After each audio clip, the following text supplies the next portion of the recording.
Guys Sunday morning அம்மா வீட்டிலேருந்து தாத்தா பாட்டி வீட்டுக்கு போயிட்டு அவங்கள பார்த்துட்டு அப்படியே டேரெக்டாக அம்மா வீட்டுக்கு வந்தாச்சு. அண்ணியும் ஜில்லுவும் ஊர்லேருந்து வந்திருந்தாங்க. அப்படியே ஒன் டே நைட் இங்கே ஸ்டே பண்ணிவிட்டு நெக்ஸ்ட் டே மார்னிங் பிரேக்ஃபாஸ்ட் முடிச்சுட்டு கிளம்பிடலான்னு சொல்லிட்டு டேரெக்டாக இங்கே வந்தாச்சு. அண்ட் மார்னிங் ஒரு 7 o'clock போல தான் எந்திரிச்சேன். எப்பயும் போல் வீடியோ எடுக்கலான்னு சொல்லிட்டு ஃபோனை தூக்கிட்டு வந்தேன். எங்கள் அம்மா சின்ன சின்ன வேலையெல்லாம் கொடுத்து என்ன உட்கார வச்சுட்டாங்க. சண்டேன்றதுனால மார்னிங் பிரேக்ஃபாஸ்ட்டுக்கு அப்பா நான்வெஜ்க்கு மட்டன் தான் எடுத்துகிட்டு வந்திருந்தாங்க. அதனால் சின்ன வெங்காயம்லாம் கொஞ்சம் உரிக்க வேண்டியதாக இருந்துச்சு. நானும் ஜில்லும் கொஞ்சம் சின்ன வெங்காயம் உரிச்சு கொடுத்துட்டு இருந்தோம். செடியை தூங்கி எந்திரிச்சதும் ஃபஸ்ட்டு கோழியை தான் தேடிட்டு இருந்தேன். பட் இப்போ இங்கே எந்த கோழியில் எல்லா கோழியுமே செத்துடுச்சு. அப்புறம் செடியில் நிறைய பூ மலர்ந்து அப்படியே கீழே விழுற ஸ்டேஜில் இருந்துச்சா, அதனால் அதெல்லாம் பொறுப்பாக உட்காந்து பறித்து கட்டி வச்சுட்டு இருந்தேன்.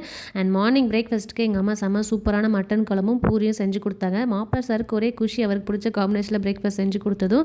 அண்ட் அப்புறம் இவங்க 2 பேரையும் சாப்பிட வைக்கிறதுக்குள்ளே ஒரு வழி பண்ணி எடுத்துட்டாங்க. ஒரு இடத்துல உட்காந்து சாப்பாடில் ஓடி ஆடி விளையாடிக்கிட்டே தான் சாப்பிட்டுட்டு இருந்தாங்க. அதுக்கப்புறம் நானும் பிரேக்ஃபாஸ்ட் சாப்பிட்டு குளிச்சு ரெடி ஆகிட்டு ஊருக்கு கிளம்பியாச்சு ஒரு 10 மணி போல். ரைட் வரமா, பாய் பா, பாய் ஜில்ல.